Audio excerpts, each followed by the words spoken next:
आंध्र भारत के दक्षिण पूर्वी तटीय क्षेत्र का एक राज्य है।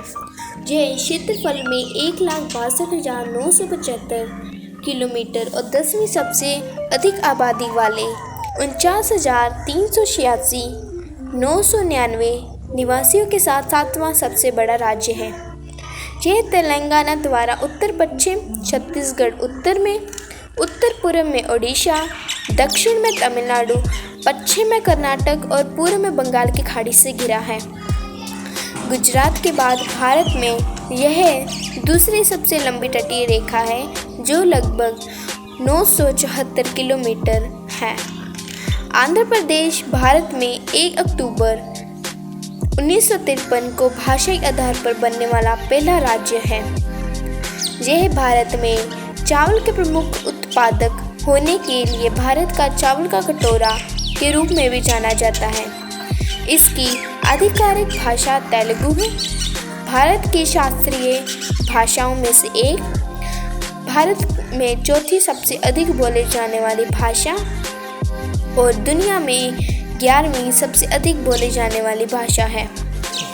एक राज्य जो अपनी संस्कृति के हिस्से के रूप में नृत्य नहीं करता है, उसे सांस्कृतिक रूप से समृद्ध राज्य नहीं माना जा सकता है। आंध्र प्रदेश एक ऐसी ही जगह है जहाँ हमेशा से एक बहुत समृद्ध संस्कृति रही है। नृत्य, संगीत और नाटक साहित्य प्रदर्शन कलाओं का एक संग्रह है जहाँ उत्पन्न हुआ है। नृत्य कला का सबसे महत्वपूर्ण प्रकार है। यही वजह है कि ये हमेशा लोगों द्वारा प्रोत्साहित किया जाता है। अभी हम आंध्र प्रदेश के कुछ ऐसे ही लोक नृत्य के बारे में जानेंगे जो आंध्र प्रदेश की संस्कृति को 4 चांद लगाने में कोई कमी नहीं छोड़ते।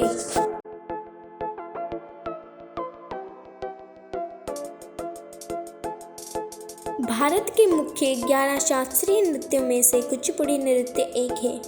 लगभग 20वीं शताब्दी के बाद से इस नृत्य का प्रचलन चलता आ रहा है।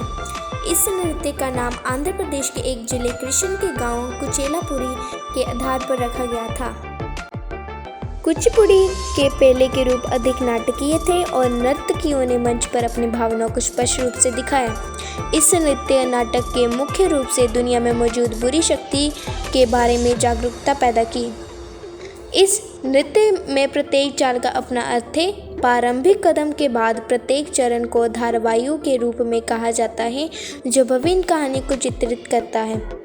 कुचिपुड़ी शरीर के प्रत्येक अंग को महत्व देती है और इसलिए इसे गति की तरह तरल माना जाता है। नृत्य को आधुनिक रूप को तेज और धीमी गति से चलने वाले दोनों माना जाता है, जो नृत्य के द्वारा अनुग्रह के साथ किया जाता है। इस नृत्य कला को सीखने के लिए उच्च पूर्वाभ्यास की आवश्यकता होती है।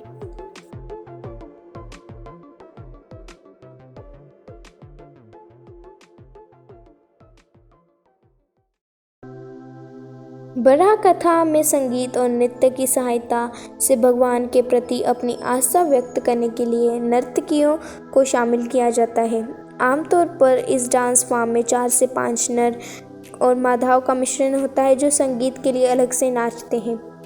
प्रसिद्ध भारतीय शास्त्रीय संगीत यंत्र वीणा का प्रयोग संगीत के लिए एक सहायता के रूप में किया जाता है।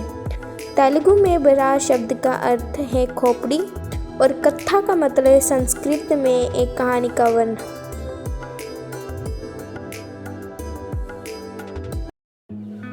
आंध्र प्रदेश के लोक नृत्यों के सबसे पुराने नृत्य में से एक आंध्र नाट्यम है।